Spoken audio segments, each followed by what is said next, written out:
ত্রয়োদশ জাতীয় সংসদ নির্বাচনের প্রচারণা আনুষ্ঠানিকভাবে শুরু হয়েছে আজ।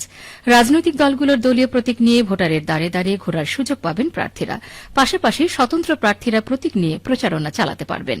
নির্বাচনী আইন অনুযায়ী প্রচার চালানো যাবে আগামী 10 ফেব্রুয়ারি সকাল 7:30 পর্যন্ত।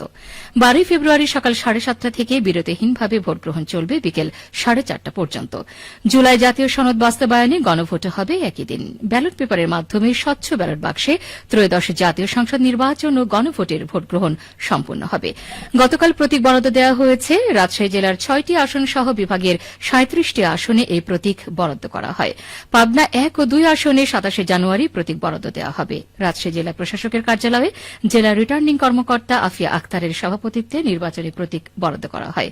এ সময় জেলার সংসদীয় 6টি আসনের বিভিন্ন দল ও স্বতন্ত্র প্রার্থীরা উপস্থিত ছিলেন।